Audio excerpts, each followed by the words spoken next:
Hello everyone, my self Ashutosh Saini. And आज हम continue करेंगे आज के सेशन में buffer solution. Okay, buffer solution. तो एक मिनट, बफर सॉल्यूशन। ओके,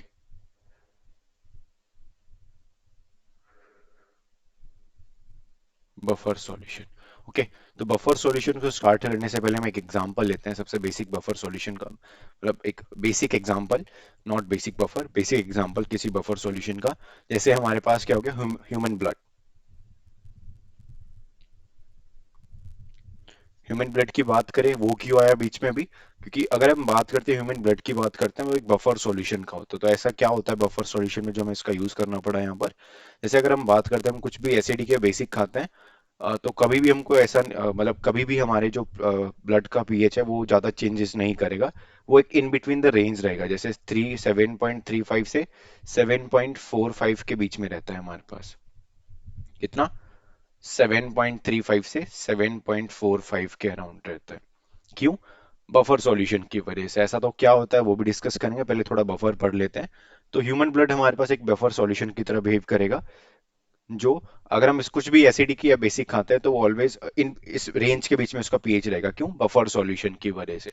तो बफर सॉल्यूशन क्या होगा, एक और एग्जांपल से समझते हैं। हमारे पास एक नॉन बफर सॉल्यूशन, एक हमारे पास buffer solution, non buffer and buffer solution.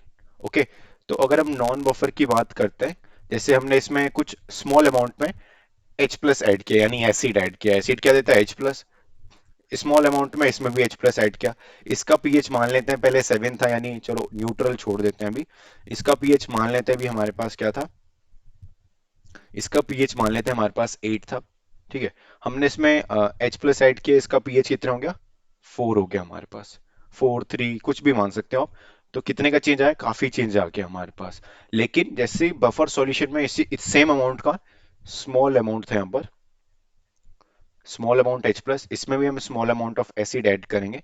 And जैसे ही इसमें भी small amount of acid add करेंगे, तो हमारे पास क्या होगा, अगर पीएच इसका मान लेते हैं 5 था, या चलो इसका 8 ही मान लेते हैं, 8 पीएच वाला कोई बफर था। जैसे ही हमने इसमें अपना H स्मॉल सेम अमाउंट में H प्लस ऐड किया, तो इसका पीएच कितना हो जाएगा? 7.8 मान लेते हैं। तो ये डिफरेंस होता है non buffer and buffer solution में। तो बफर सॉल्यूशन क्या हो गया? A solution which resist the change in pH due to or after the addition of small amount of acid or base। Small amount always fix रहता है, कभी भी definition में स्मॉल अमाउंट नहीं भूलना है। अगर आप इसमें एक्सेस में लोगे तो पीएच दोनों का चेंज हो जाएगा, फिर बफर बफर नहीं रहेगा। ठीक है, तो बफर सॉल्यूशन लिख लेते हैं, होता है क्या है। So what is buffer solution? Any solution which resist the change in pH, change in pH after the addition of small amount of,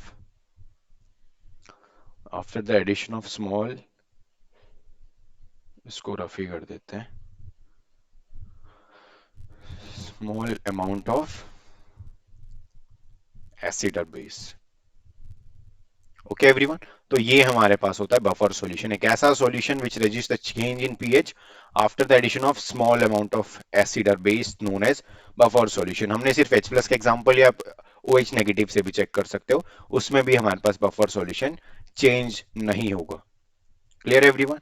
and एक और मिसकंसेप्शन आता है इस केस में, क्या कि बफर का जो पीएच रहता है वो कांस्टेंट रहता है। पीएच इसका कभी भी कांस्टेंट नहीं रहेगा, हमको स्मॉल चेंजेस देखने को मिलेंगे, काफी काफी कम small changes as compare to non buffer. इसीलिए मैंने पहले से स्टार्टिंग में एक्सप्लेन कर दिया। आप देख सकते हो इस बफर सॉल्यूशन भले ही उसमें रजिस्ट का मतलब है वो रजिस्ट करेगा, ना कि बिल्कुल कांस्टेंट रहेगा पीएच। अगर पीएच कांस्टेंट रहता तो अलग केस आता। ओके, तो बफर सॉल्यूशन हमारे पास क्या हो गया, ऐसा सॉल्यूशन जिसका पीएच कांस्टेंट तो नहीं रहेगा, स्लाइटली चेंज करेगा, मतलब जो उसका सॉल्यूशन है वो अपने पीएच में चेंज को रजिस्ट करेगा। लेकिन आता है ऑप्शन, अब आता है क्वेश्चन क्यों। एक बड़ा सा वो क्वेश्चन आएगा व्हाई। तो उसके लिए हमें बफर एक्शन पढ़ना पड़ेगा। लेकिन बफर एक्शन से पहले बफर एक्शन पढ़ने से पहले हम एक और चीज डिस्कस करेंगे, टाइप्स ऑफ बफर। क्या? Types of buffer. Types of buffer की बात करें, इसमें हमको बेसिकली दो या तीन तरीके के समझ लेते हैं, दो तरीके के मिलते हैं। सबसे पहले सिंपल बफर, इसको जनरली हम सॉल्ट बफर भी बोलेंगे, थोड़ा राइटिंग का इश्यू है बस। सॉल्ट बफर इसका एग्जांपल, इसमें हम क्या लेते हैं, सॉल्ट लेते हैं, किसका, salt of weak acid with weak base. ज्यादा कॉम्प्लिकेटेड एग्जांपल पे जाएंगे नहीं, जो सबसे वीक, सबसे जो मेन कॉमन हम वीक एसिड वीक बेस पढ़ते हैं उसी के एग्जांपल ले लेते हैं। जैसे salt of CH3 C double O negative Na4, ये रहा आपके पास सॉल्ट।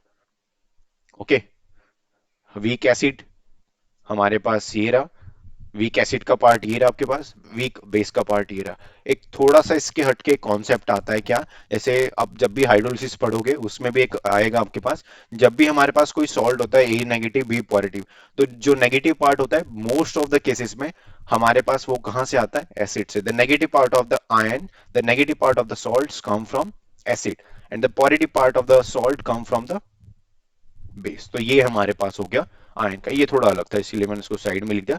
अब वापस अपना बफर पे आते हैं। तो बफर हमारे पास दो टाइप के होते हैं, पहला सिंपल जो सबसे पहले मैंने लिख ही दिया, फिर आता है हमारे पास mixed buffer. Mixed buffer, okay, तो मिक्स्ड बफर में आ जाता है फिर से हमारे पास अलग अलग केस। जैसे सबसे पहला एसिडिक बफर, सेकेंड आता है buffer, sorry basic buffer, B B, basic buffer. Okay, acidic buffer and basic buffer. Acidic buffer की बात करें इसका पीएच 7 से कम रहेगा, बेसिक बफर की बात करें इसका पीएच 7 से ज्यादा रहेगा। अब क्वेश्चन आता है क्या क्या इसमें एग्जाम्पल हो सकते हैं, क्या क्या इसके क्या क्या इसमें हमारे पास होना चाहिए ताकि ये बफर की तरह बिहेव करें। एसिडिक बफर क्या होता है हमारे पास, weak acid plus salt of weak acid with strong base, ये हमारे पास केस होगा एसिडिक बफर के लिए। फिर बेसिक के लिए क्या होगा, जस्ट इसका उल्टा, इस बार हम क्या लेंगे, वीक बेस लेंगे, weak base plus salt of weak base, salt of what, salt of weak base with strong acid. तो ये हमारे पास एसिडिक एंड बेसिक बफर का एग्जांपल हो गया। Clear everyone. जैसे एंड एक और केस आता है क्या, हम इसमें वीक एसिड के साथ प्लस स्ट्रॉन्ग बेस भी ले सकते हैं, लेकिन कुछ कंडीशंस स्पेसिफाई करनी पड़ेंगी, वो भी हम डिस्कस करेंगे ऐसा क्या होता है उस केस में, weak base plus strong acid. Condition क्या है मैं लिख देता हूं साइड में, बाकी इसको एक्सप्लेन करेंगे अभी प्रिपरेशन ऑफ बफर में। और जो कंसंट्रेशन होगी वीक एसिड की वो ज्यादा होनी चाहिए कंसंट्रेशन ऑफ स्ट्रॉन्ग बेस से। इस कंडीशन में भी यही आता है, जो वीक बेस की कंसंट्रेशन होगी वो ज्यादा होनी चाहिए स्ट्रॉन्ग एसिड से। अभी हमने वीक एसिड ही क्यों लिया वो भी डिस्कस करेंगे, सिर्फ स्ट्रॉन्ग से काम क्यों नहीं चलेगा हमारा वो भी डिस्कस करेंगे। एक उसके लिए हमको रिवर्सिबल इरिवर्सिबल रिएक्शन पता होनी चाहिए, आई थिंक सभी को पता होगी। इरिवर्सिबल रिएक्शन एक ही डायरेक्शन में प्रोसीड करती हैं, reversible reaction forward as well as backward में भी प्रोसीड करेंगे। मतलब इक्विलिब्रियम सिर्फ किस में आएगा, रिवर्सिबल में आएगा, इरिवर्सिबल में इक्विलिब्रियम नहीं आएगा, सिर्फ रिवर्सिबल में आएगा। एंड यहाँ पर कॉन्सेप्ट किसका लगेगा, इक्विलिब्रियम का। ओके एवरीवन, तो ये हमारे पास हो गया acidic buffer and basic buffer. इनके एग्जांपल लिख लेते हैं पहले नेक्स्ट स्लाइड में, एग्जांपल्स, फिर एक कॉमन एग्जांपल से इनको डिस्कस करेंगे। जैसे एसिडिक बफर का एग्जांपल हमारे पास क्या हो गया, सबसे मेन एग्जांपल जो आप सभी टेक्स्ट बुक्स में देखते भी होंगे, week acid plus salt of weak acid with strong base. अब चेक कर सकते हो पॉजिटिव पार्ट कहां से आया, स्ट्रॉन्ग बेस से, नेगेटिव पार्ट कहां से आया, वीक एसिड से। तो सॉल्ट किसका होगा, salt of weak base, week acid with strong base. Second example हमारे पास H3PO4 फॉस्फोरस एसिड होते हैं हमारे पास ये, इसमें से बस हमें एक H प्लस रिमूव करना है एंड मतलब इसको रिएक्ट करेंगे NaOH के साथ, तो हमारे पास क्या बनेगा, Na2PO4। तो ये salt of weak acid with strong base. Strong base कहाँ है इसमें, ये Na प्लस वाला स्ट्रॉन्ग बेस का पार्ट होगा। नेक्स्ट आता है HCN का NaCN का, NaCN के साथ। ओके, तो ये हो गया हमारे पास। बेसिक बफर की बात करते हैं हम, बेसिक बफर के एग्जांपल, सबसे कॉमन एग्जांपल अमोनियम हाइड्रोक्साइड वाला प्लस HCl। इसके बाद एनिलीन, एनिलीन भी हमारे पास बेसिक बफर होता है वीक बेस होता है। क्यों? क्योंकि इसका लोन पेयर बेंजीन के साथ कॉन्जुगेशन करेगा, less available for donation. Okay, H plus easily accept नहीं कर पाएगा, मतलब वीक बेस एक तरीके से। तो एंड इसका सॉल्ट क्या होगा, इसको HCl के साथ रिएक्ट करते हैं तो क्या बन जाता है, C6H5 NH3 plus Cl negative. एक और एग्जांपल आता है अमोनियम हाइड्रोक्साइड को, इस बार हम किसके साथ लेते हैं, H2SO4 के साथ। तो ammonium hydroxide whole twice SO4। तो ये डिफरेंट डिफरेंट एग्जांपल है, ऐसा नहीं कि सिर्फ एक एग्जांपल ही होता है, डिफरेंट डिफरेंट एग्जांपल है, और भी एग्जांपल हो सकते हैं। ओके, एंड बात करते हैं एग्जांपल से याद आए, जैसे इस केस में हम बात करते हैं सिर्फ हमने ब्लड का लिया था। अगर इसके एप्लीकेशंस की बात करें, कहाँ कहाँ पर यूज होता है, किस लिए पढ़ते हैं इसको, क्योंकि एक तो एग्जाम पॉइंट ऑफ व्यू तो है ही, साथ में एप्लीकेशन इतनी ज्यादा है फार्मास्यूटिकल इंडस्ट्री में। जब भी ड्रग सिंथेसिस होता है तो पीएच कंट्रोल काफी इंपॉर्टेंस प्ले रोल करेगा अपना, प्रोडक्ट के यील्ड में भी, प्रोडक्ट के सिंथेसिस में भी। ओके, एंड हम इलेक्ट्रोप्लेटिंग में हो गया, लेदर इंडस्ट्री में हमारे पास पीएच कंट्रोल यानी बफर सॉल्यूशन का यूज होता है। बॉडी लोशन जो आप यूज करते हो उसमें भी हमारे पास बफर यूज होता है। Clear everyone? तो ये थे बेसिक, हमारे पास basic example of buffer solution. काफी अब चेंज देख सकते हो, टीवी पे ऐड भी आते हैं, पीएच कंट्रोल, ये कंट्रोल, वो कंट्रोल। तो उसमें बेसिकली बफर का यूज होता है मोस्ट ऑफ द केसेस में। ओके, अब एक टॉपिक स्टार्ट करते हैं, कौन सा, buffer synthesis.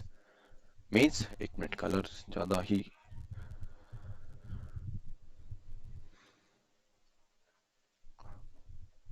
Preparation of buffer, preparation of buffer की बात करते हैं। एसिड से डिस्कस करेंगे, बाकी बाकी जो पॉइंट होंगे बेस केस में एज इट इज लिख लेंगे। जैसे मैंने एक सेकंड पॉइंट क्या लिखा था इस केस में, एक मिनट, ये स्लाइड थोड़ा चेंज हो गया। हाँ, ये हमने लिखा था weak base plus strong acid, इसी को डिस्कस करते हैं। ऐसा क्या होगा कि, ऐसा क्यों करना पड़ेगा कि वीक एसिड की कंसंट्रेशन ज्यादा लेनी पड़ेगी स्ट्रॉन्ग बेस से, बफर यही काम करेगा आपके पास। ठीक है, तो इसको देखते हैं अभी हम। जैसे हम स्टार्टिंग में लेते हैं क्या, CH3COOH प्लस HCl। ज्यादा मैं लिखूंगा नहीं, इसमें एक्सप्लेन कर रहे हैं, मैं ज्यादा ध्यान रखूंगा।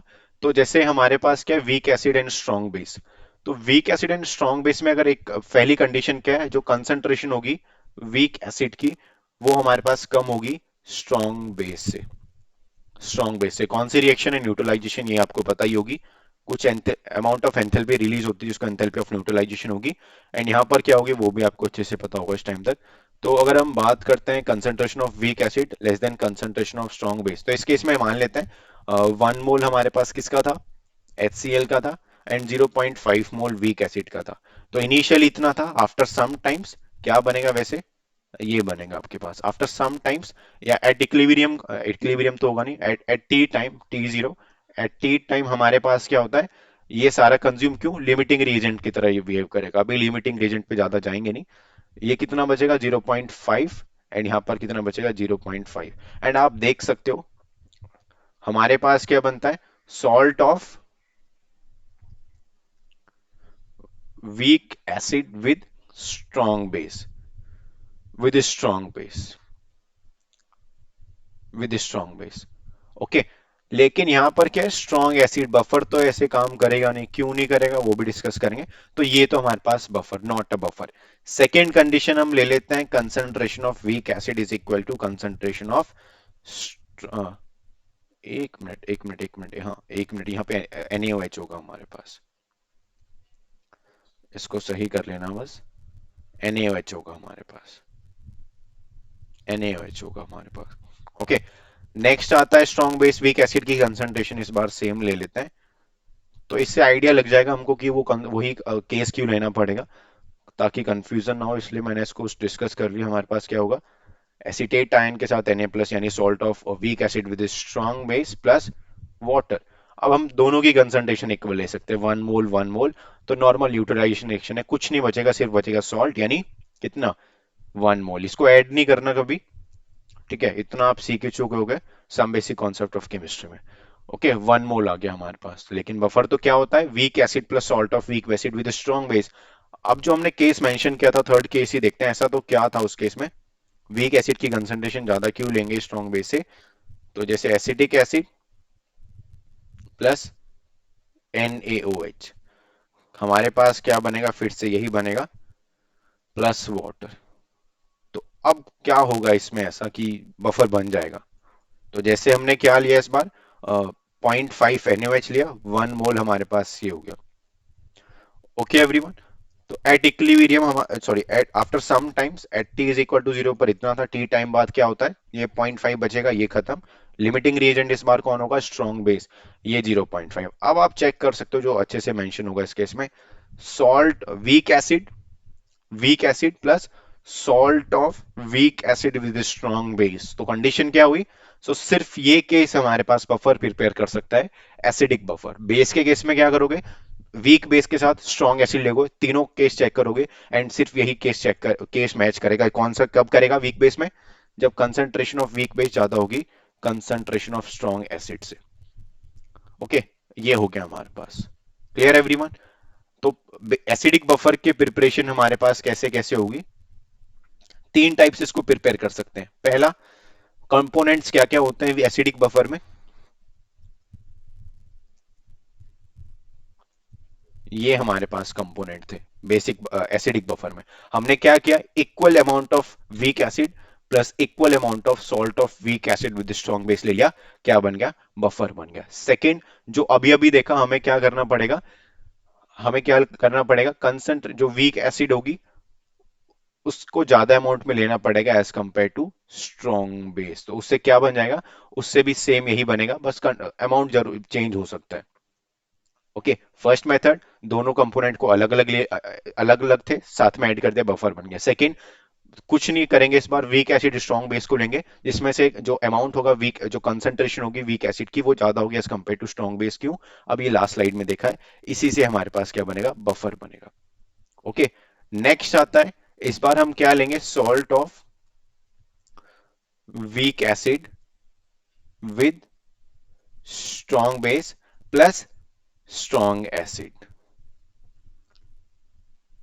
करते हैं इसको, जैसे कि हमारे पास क्या था, प्लस ये लेसर अमाउंट में होगा, लेसर अमाउंट में होगा, जैसे हमने HCl ले लिया तो क्या बनेगा, CH3COOH प्लस NaCl। तो अब हमने इसको 1 मोल लिया था, ज्यादा अमाउंट में ले लेते हैं, मान लिया ज्यादा अमाउंट में लिया है, स्ट्रॉन्ग एसिड हमारे पास लेस अमाउंट में, यानी 0.5 मोल। तो यहाँ पे कुछ नहीं होगा एट टी जीरो पर, लेकिन एट टी टाइम यहाँ पर 0.5, यहाँ पर नथिंग, यहाँ पर 0.5। अब भी देख सकते हो क्या बना, week acid with salt of weak acid. तो ये हो गया हमारे पास प्रिपरेशन ऑफ एसिडिक बफर। तीन टाइप से एसिडिक बफर को प्रिपेयर कर सकते हैं। नेक्स्ट आता है बेसिक बफर। नेक्स्ट आता है क्या, बेसिक बफर। पहला मेथड, एग्जांपल ले लेते हैं, कौन सा, ammonium hydroxide plus ammonium chloride, ammonium hydroxide plus HCl करोगे, बन जाएगा आपके पास। पहला, दोनों कंपोनेंट को इक्वल इक्वल अमाउंट में ले लिया, हमारे पास क्या बन जाएगा, 1 मोल इसको लिया, 1 मोल इसको लिया, दोनों को ऐड कर दिया, अलग अलग थे, दोनों को ऐड कर दिया, बन गया बेसिक बफर। सेकंड कंडीशन क्या है, वीक बेस की कंसंट्रेशन ज्यादा होनी चाहिए, यानी कंसंट्रेशन ऑफ अमोनियम हाइड्रोक्साइड ज्यादा लेंगे इस बार as compare to concentration of HCl। मतलब अगर आप इस रिएक्शन को भी करते हो, इसको मैं लिख देता हूँ क्योंकि वहां पे तो एसिड की केस में डिस्कस कर चुके हैं पूरी, जैसे ये 1 मोल, ये 0.5 मोल, तो एट टी पर क्या बनेगा, ammonium chloride plus water. Eight T time हमारे पास कंसंट्रेशन क्या हो जाएगी, 0.5, तो ये बचेगा सॉल्यूशन में, ये बिल्कुल ही कंज्यूम हो जाएगा एंड ये हमारे पास 0.5 बनेगा। तो बन गया हमारे पास बेसिक बफर। नेक्स्ट आता है, इस बार इसका सॉल्ट लेंगे, सॉल्ट ऑफ, लाइक सॉल्ट ही लिख लेते हैं बाद में इसको, सॉल्ट ऑफ, सॉल्ट कौन सा होगा, अमोनियम हाइड्रोक्साइड का, यानी salt of weak base with strong acid, weak base with strong acid, ये वाला Cl वाला, plus strong base and lesser amount में होना चाहिए। क्यों, ये चेक कर सकते हैं यहाँ पर, अमोनियम क्लोराइड प्लस हमने NaOH ले लिया, इस बार बनेगा क्या, NaCl प्लस अमोनियम हाइड्रोक्साइड, ये 0.5 मोल यानी स्मॉल अमाउंट में एंड कंसंट्रेशन कम है, ये हमारे पास 1 मोल। तो अब चेक कर सकते हो एट टी टाइम हमारे पास क्या बनेगा, 0.5 एंड यहाँ पर कुछ नहीं, यहाँ पर 0.5। तो हमारे पास क्या हो गया, एक मिनट, ये स्ट्रॉन्ग बेस है, वीक बेस ये है आपके पास, ठीक है। तो ये हमारे पास सॉल्ट, ये हमारे पास weak base. So clear everyone, ये था हमारे पास बफर क्या होता है, ये अभी तक हमने डिस्कस किया, बफर क्या होता है, एप्लीकेशन क्या क्या है वो भी डिस्कस कर चुके हैं। Any solution which register the change in pH after the addition of small amount of acid और base known as buffer solution. तो एंड ये भी लिख लेना कि इसमें हमारे पास सिर्फ यही नहीं होता कि इसमें पीएच चेंज नहीं होगा, पीएच कांस्टेंट नहीं होगा बफर्स में, कभी भी मिसकंसेप्शन मत रखना। टाइप ऑफ बफर देख लिया हमने, acidic buffer, basic buffer, simple buffer. Acidic buffer के एग्जांपल्स, बेसिक बफर के different different example. Preparation of buffers में एसिडिक बफर की प्रिपरेशन देख ली, सेम बेसिक बफर की जाएगी। एसिडिक बफर को प्रिपेयर कर सकते हैं तीन मेथड से, बेसिक को भी तीन से कर सकते हैं, बाकी मेथड भी है लेकिन अभी के लिए बहुत है। अब आते हैं मेन पॉइंट पर अपना, बफर एक्शन। ऐसा तो क्या था बफर में, ऐसा कौन सी जादू करता है बफर की हमारे पास पीएच चेंज नहीं होता। ओके, तो बफर एक्शन क्या होता है, यही होता है कि ability of pH to resist the change in pH, ability of buffer, ability of solution or ability of buffer to register the change in pH due to the addition of after the addition of small amount of acid or base known as buffer action. Okay, ability of buffer to register the change in pH. Ability of buffer to register the change in pH after the addition of small amount of acid or base. जब भी buffer की definition लिखो एक चीज point जरूर, एक चीज जरूर अंडरलाइन कर लेना, क्या, स्मॉल अमाउंट ऑफ एसिड और बेस। डेफिनेशन आती है स्टूडेंट्स की तरफ से, बफर क्या होते हैं हमारे पास, ऐसे सॉल्यूशन जिसके पीएच में चेंज नहीं होता। जितनी सही डेफिनेशन लगती है उतनी ही गलत है, क्यों, अपने अमाउंट मेंशन नहीं करी, जब तक अमाउंट मेंशन नहीं करोगे ये बफर की डेफिनेशन नहीं बनेगी प्रॉपर। ओके, आपको आती है वो अलग बात है। क्लियर एवरीवन, नेक्स्ट आता है हमारे पास बफर एक्शन हो गया, ability of buffer to resist the change in pH after the addition of small amount of acid और बेस। एग्जांपल लेते हैं एसिडिक बफर से। ओके, जैसे हमारे पास क्या होता है एसिडिक बफर में, होता है क्या है, weak acid plus salt of weak acid, ये रहा आपके पास। क्या क्या होता है जब हम इनको वाटर में डिसोसिएट करेंगे, अब वीक इलेक्ट्रोलाइट है वो तो इक्विलिब्रियम कंडीशन में रहेगा, इरिवर्सिबल पे, एंड हमारे पास क्या बनेगा, acetate ion plus free H plus. Salt है, कौन सा सॉल्ट, कौन सा, आयनिक, तो आयनिक क्या है, इलेक्ट्रोलिटिक, इसका अल्फा कितना होता है, नियरली इक्वल टू 1, इलेक्ट्रोलाइट है हमारे पास। तो ये कंप्लीटली डिसोसिएट होगा इरिवर्सिबल रिएक्शन के साथ, तो हमारे पास acetate ion plus Na plus. तो अब कंटिन्यू करते हैं एडिशन ऑफ H प्लस से। सबसे पहले हमने क्या किया, स्मॉल अमाउंट में H प्लस ऐड कर दिया,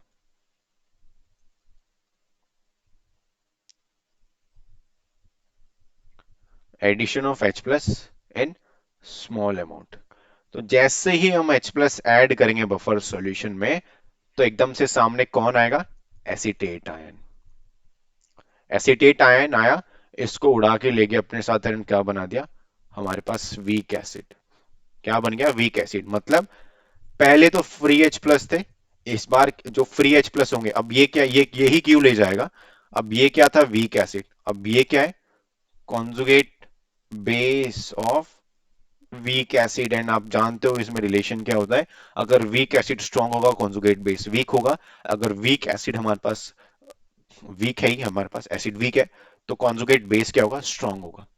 अगर एसिड स्ट्रांग था, कॉन्जुगेट बेस वीक। अगर एसिड हमारे पास क्या होगा, स्ट्रांग होगा, तो कॉन्जुगेट बेस क्या होगा, वीक होगा उसका। अगर एसिड हमारे पास क्या होगा, वीक होगा, तो उसका कॉन्जुगेट बेस क्या होगा, स्ट्रांग होगा। स्ट्रांग मतलब वो H प्लस दिखेगा उसको लेके भाग जाएगा। तो हमारे पास क्या होगा, ये क्या था, कॉन्जुगेट ऑफ वीक एसिड था जो कि स्ट्रांग नेचर का था।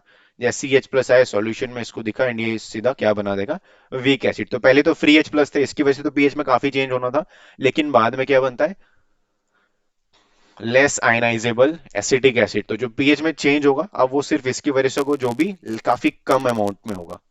जैसे हमने एग्जांपल डिस्कस किया था, 8 था पहले, 7.8 चला गया, तो वो इसकी वजह से होगा।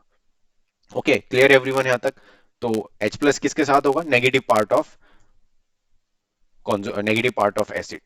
ओके, अब नेक्स्ट आता है, हमने अब स्मॉल अमाउंट में क्या क्या, अब हमने स्मॉल अमाउंट में OH नेगेटिव ऐड किया है, बेस ऐड किया है। तो स्मॉल अमाउंट में जैसे ही बेस ऐड करेंगे, तो हमारे पास क्या होगा, हमारे पास क्या था, एसिटिक एसिड था।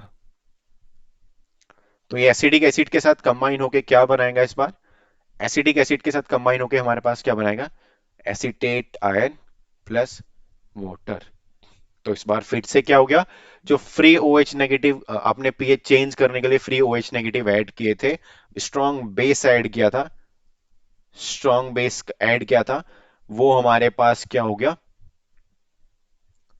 ओ एसिडिक एसिड के साथ, वीक एसिड के साथ कंबाइन होके हमारे पास एसीटेट आयन प्लस वाटर बनाता है, एंड फिर से पीएच में चेंज देखने को नहीं मिलेगा आपको। क्लियर है एवरीवन? काफी केसेस में ऐसा भी लिख सकते हैं कि OH नेगेटिव आया, H प्लस के साथ ऐड करके वाटर बना दिया, लेकिन मोर एक्यूरेट हमारे पास ये होगा। तो ये था हमारे पास बफर एक्शन, तो ability of buffer to register change in pH after the addition of small amount of acid or base known as buffer action। Weak acid का एग्जांपल या वीक बेस के भी एग्जांपल से भी कर सकते हो। वीक बेस का भी एग्जांपल ले लेते हैं, जैसे अमोनियम हाइड्रोक्साइड के साथ अमोनियम क्लोराइड हो गया हमारे पास। इसमें क्या क्या बनता है? NH4OH। एंड अब ये भी डिस्कस करेंगे, एक पॉइंट आता है वो भी डिस्कस करते हैं, जो मैंने पहले भी बताया था, ammonium ion plus Cl negative. अगर हमने इसमें क्या क्या ऐड किया, अगर हम इसमें H प्लस ऐड करते हैं तो वो किसके साथ कंबाइन करेगा? H प्लस ऐड करेंगे, H प्लस ऐड करेंगे तो वो किसके साथ कंबाइन करेगा हमारे पास?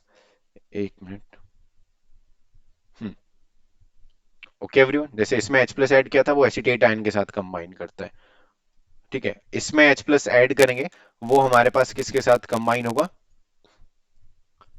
Cl नेगेटिव के साथ, एंड हमारे पास क्या बनाएगा? HCl।